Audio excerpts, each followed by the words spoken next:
오늘 아침에 간절한 마음이라는 제목으로 말씀 나누겠습니다. 일반적으로 이 도시보다는 이제 시골이 좀 보수적이라는 이야기가 있죠. 미국에서 남북 전쟁이 일어났죠. 미국에서 남북 전쟁이 일어났을 때도 노예 제도를 찬성하는 남부와 반대하는 이제 북쪽으로 이제 나누게 되었습니다. 당시 농업 위주의 남부에서는 노예들의 이 공짜 무료 노동력이 전 필요하니까 이 노예 해방을 반대했고요. 북부에서는 기계 산업의 영향으로 그 전보다 남부보다는 이 노동력이 그렇게 필요하지가 않았습니다. 그러다 보니까 남부에서 노예 해방을 이야기한다는 것은 곧 많은 박해를 의미하죠. 이처럼 사람들은 자신들의 이 필요에 따라서 다른 의견을 받아들이는데 시간이 걸리고 이제 오래 걸립니다.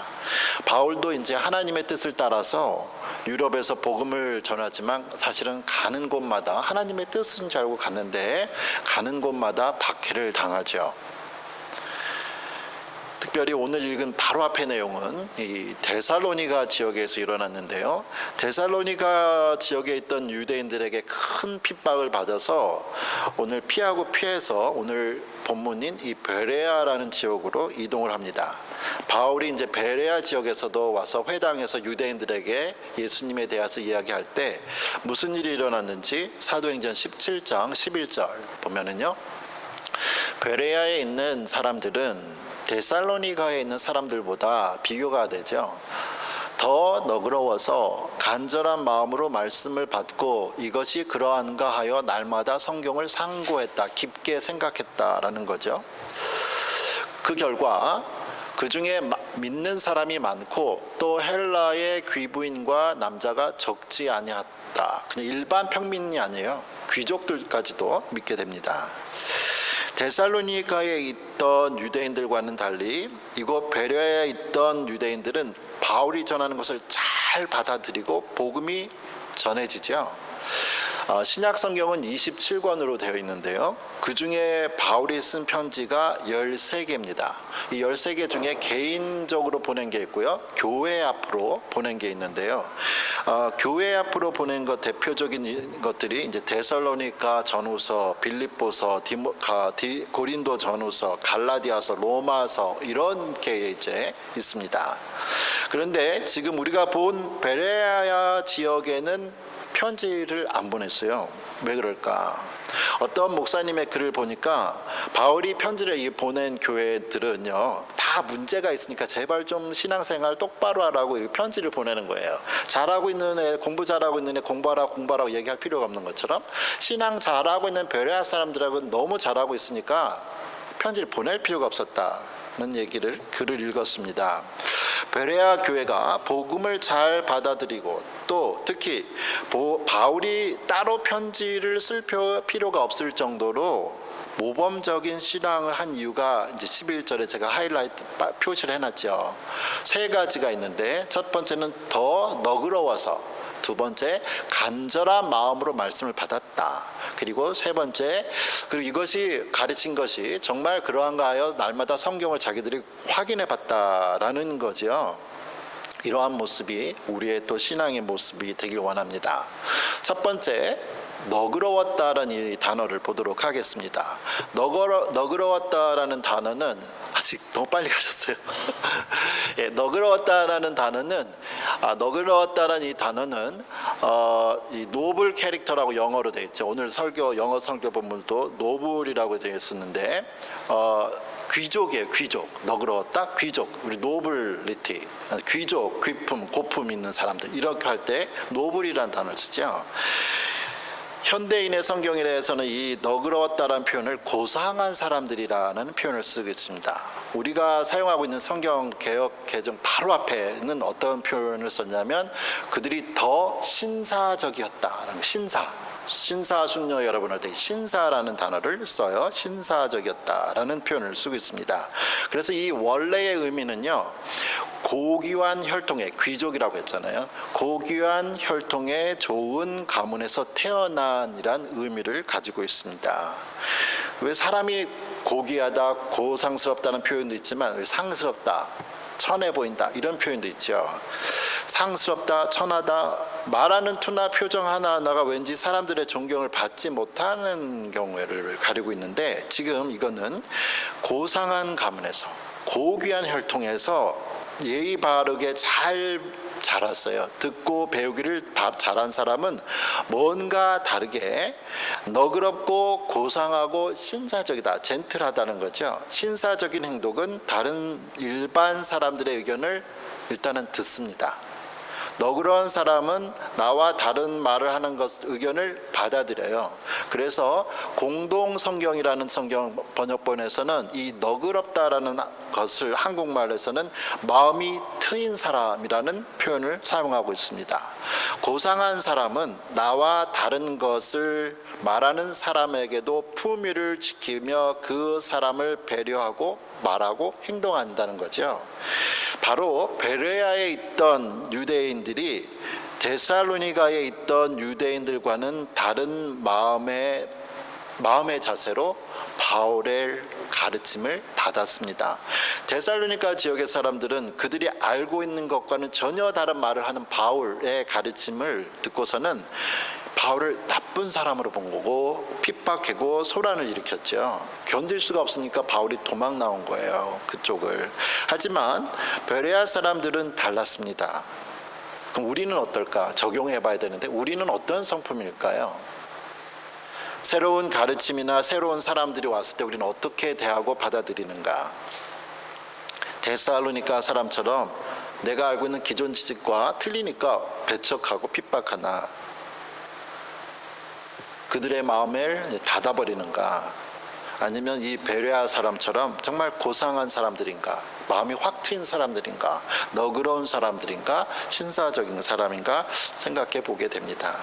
두 번째가 간절한 마음으로 말씀을 받았다고 했습니다. 간절한 마음으로. 이 사람들의 두 번째 자세인데요.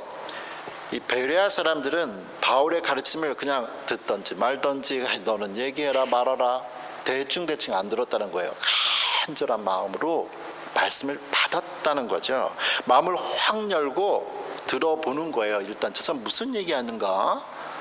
그래서 열심히 받아들였습니다. 배우는 학생의 자세 중 제일 중요한 것은 열심히 배우려는 이 들으려고 하는 자세죠. 겸손한 자세. 베레아 사람들은 다른 사람들의 말이나 가르침이 나랑 틀린데 일단은 잘 들어보자 했다는 거예요. 다른 사람들의 말을 잘 듣는 것을 우리는 경청한다고 그러죠.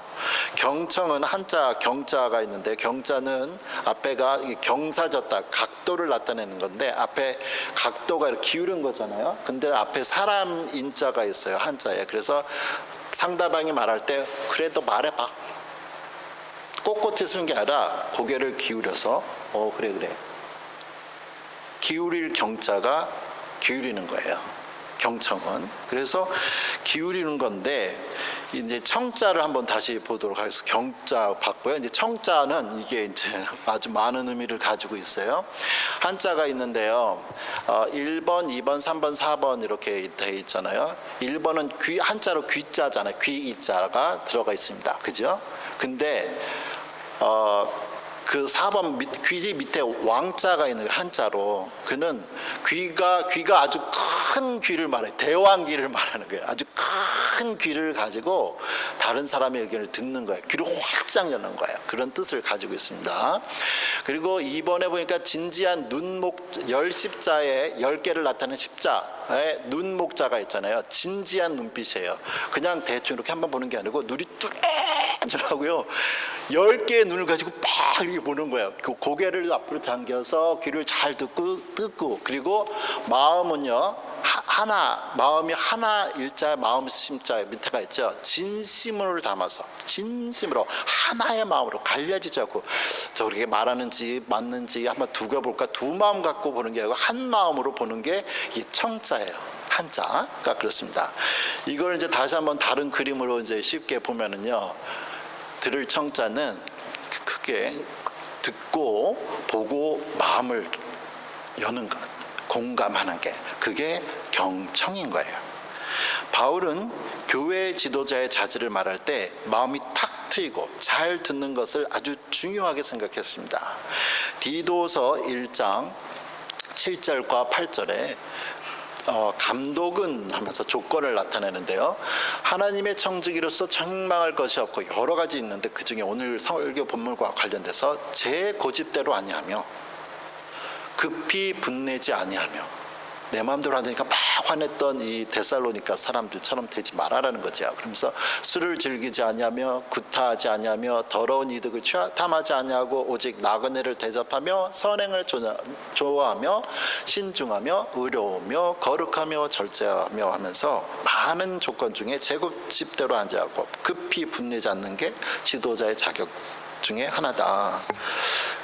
이러한 것을 볼 때 다시 한번 우리 모두 다, 저를 포함한 우리 모두 다, 우리가 하나님의 말씀을 대할 때나 서로를 대할 때 나의 생각을 내려놓고 상대방을 잘 듣고 받아들이는 가운데 우리의 믿음도 이 베레아 사람들처럼 성숙하기를 바랍니다.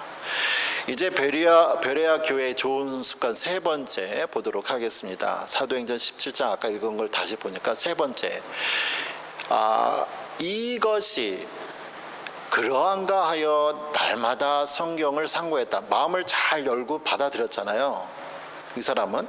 그런데 지금 바울이 전하는 사람들은 베레아 지역에 있는 유대인들이에요. 성경을 잘 알고 있는 사람들입니다.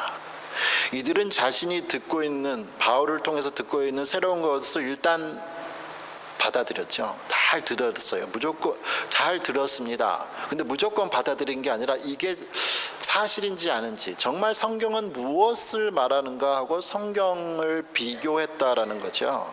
바로 이 베레아 교회가 바울이 편지를 보낸 다른 교회들과는 달리 편지를 보내서 어떻게 살아야 됩니다라고 굳이 또 이야기할 필요가 없을 것처럼 이 사람들은 이미 다 성경 중심의 삶을 살아가는, 그리고 성경대로 살아가는 사람이었다라는 거죠. 반면 다른 사람들은 어땠는가? 데살로니가 사람들 아니었다는 거죠. 지금도 이 세상에는 정말 듣기에는 참 좋은 많은 가르침들이 있습니다.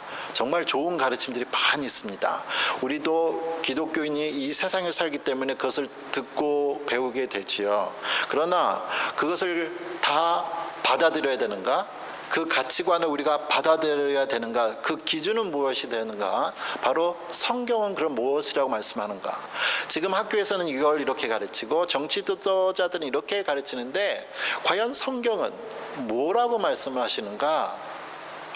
봐야 된다는 거죠. 로마서 12장 2절입니다. 너희는 이 세대를 본받지 말고 오직 마음을 새롭게 함으로 변화를 받아 하나님의 선하시고 기뻐하시고 온전하신 뜻이 무엇인지 분별하도록 하라. 우리가 하나님의 뜻과 이 세상의 듣기에 좋은 가르침을 구별하기 위해서는 성경을 알아야겠죠. 성경을 연구해야 되고 성경을 읽어야 되고 익숙해져야 됩니다. 사랑하는 우리 모두가 날마다 성경을 읽고 묵상하는 가운데 이 세상을 살아가면서 우리가 정말 하나님 기쁘게 하는 삶을 살고 싶은데 하나님의 뜻을 분별하며 하나님을 기쁘시게 하는 삶, 하나님의 자녀들 되기를 소원합니다. 이렇게 지금 막 베레아 지역에서 좋은 일들이 일어나고 있는데 소문이 났겠죠. 이 소문이 데살로니가에까지 났습니다. 그리고 데살로니가에 있는 유대인들이 무슨 일을 했는지 오늘 본문 17장 13절에 이렇게 말씀합니다. 데살로니가에 있는 유대인들은 바울이 하나님의 말씀을 베레아에서도 전하는 줄을 알고 거기도 가서 무리를 움직여 소동하게 했다. 지금 베레아하고 데살로니가 지역은요 50마일 거리예요. 80km예요. 걸어서 당시에 3일 정도 걸어야 되는 거예요. 지금도 50마일이면요. 여기서 애나버도 얼마 안 되는데요. 여기서 디트로이트 정도 되나요? 1시간, 운전도 1시간이라고요. 그 거리를 지금은 운전이라도 하는데 당시에는 걸어서 3일 동안, 왕복 6일이죠. 대단한 열심을 가지고 있었던 데살로니가 사람들입니다. 저 바울이 저기 가서 또 저러네? 대단한 열심이에요. 안타까운 열심이죠. 잘못된 방향으로. 물론 이 사람들은, 데살로니가 교인들은 자기들이 정말 하나님을 사랑하기 때문에 저 이단을 가르치는 바울을 핍박하는 것이 자기들이 하나님을 사랑하는 거라고 생각해서 했습니다. 근데 잘못됐잖아요. 그들이 정말 하나님을 사랑했다면 바울이 말하는 것을 이 베레아 사람들처럼 성경과 비교를 해봤어야죠. 근데 꽉 막혔으니까 이러한 사건이, 핍박이 일어나게 되었습니다. 이렇게 데살로니가 교인들은 자기들의 생각대로 하는 경향이 너무나 강하기 때문에 바울이 데살로니가 전서도 쓰고 데살로니가 후서도 2번이나 써야 될 정도로 문제아였다는 거예요. 구약 성경을 보면 내 생각을 버리지 못해서 자기에게 돌아온 복을 걷어찰 뻔한 사람이 있습니다. 바로 외국인 시리아 장군 나만 장군이에요. 이 사람은 불치병인 이 한센시병, 문둥병, 나병에 걸렸습니다. 하지만 엘리사 선지자가 요단강 물에 7번 들어갔다 나오면 병이 나을 것이라는 말을 듣고 이 사람이 어떻게 했냐.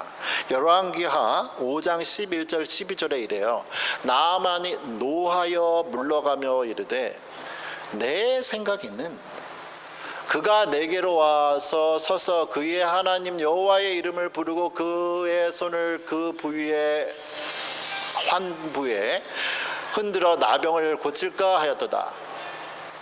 다메섹, 우리나라 시리아에 있는 다메섹강이 우리가 더 좋지 않냐 하니까 그래서 분노해서 떠났어요. 왜요? 내 생각에는 기도 좀 해주고 안수 좀 해주고 뭐 어떻게 할 줄 알았는데 가서 자기 보지도 않고 조응시켜가지고 야, 나 요단강 물에 7번 들어갔다 나오면 병 나. 이게 뭐냐? 우리나라에 있는 강이 더 좋지 않냐? 거기도 깨끗하고 화나서 돌아가려고 그랬다는 거예요. 근데 주변에 정말 똑똑하고 좋은 신하들이 있었지. 말렸어요. 여기까지 오셨는데 그냥 믿지는 셈처럼 하면 그 7번 왔다 갔다 해봐요 그거. 근데 정말 7번 들어갔는데 6번 들어갔는데 안 났잖아요. 넌 죽은데 큰일 났다 이러고 있는데 7번에 딱 왔더니 한 번에 갑자기 다 났죠. 사실 우리는 모두 베레아 교인들처럼 신사적이고 마음이 넓고 너그럽기를 바라며 다른 사람의 말도 잘 듣고 또 성경을 연구하기를 사실 어떻게 살아야 되지는 알아요. 그러길 원해요. 그러나 우리 대부분은 내 생각에, 이 나만이 말한 것처럼 내 생각에는 말이야. 이러한 성품이 강한 데살로니가 교인과 같은 성품이 강한 사람들입니다. 그러나 이러한 성품을 갖고 있는 우리라 해도 우리 안에는 성령님이 계시죠. 하나님의 영이 계십니다. 나만이 자기의 생각을 주변의 사람들이 말하는 합리적인 말을 듣고 그가 병고침을 받았듯이 우리 역시도 매일같이 내 안에 있는 생각이 있겠지만 성령을 따라서 살아가면 성령님의 말씀을 듣고 하루하루를 살아가기를 원합니다.